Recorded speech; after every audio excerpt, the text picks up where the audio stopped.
A special day out for these children and their families at Gaza's crazy water park. They've all been traumatized to some extent by the recent conflict with Israel. But here at least they can forget about the outside world. It really boosts their confidence when they can play in the swimming pool or on the slides. A recent study suggested more than 40% of Gazan children had some level of post-traumatic stress disorder. The man behind the survey is one of Gaza's few trained child psychologists. I feel the anger in Palestinian children nowadays. Most of the children, if you ask them what you want to do, I want to be a soldier, to revenge what happened to us as a Palestinian.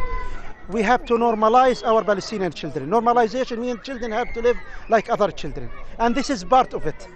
Over half of Gaza's population is under the age of 18, and most of them will have lived through war and deprivation. Providing psychological help for all the young people who need it presents a huge challenge. Dr. Thabit spends much of his time offering trauma counselling for people like 16-year-old Mu'min, who's struggling to deal with the death of his brother during the war. I'm scared that there'll be another war, and another of our family will die. One is enough. 11-year-old Majid also finds it hard to forget his experiences in January last year.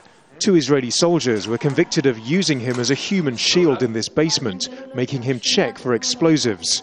Even now he worries about troops coming back. I'm afraid when Mom goes to bed. I'm afraid to close the door. Activities like these mean youngsters can throw their cares away, at least for a day. But there are many more who are missing out on the chance to simply be a child. Nadim, Al Jazeera, Gaza.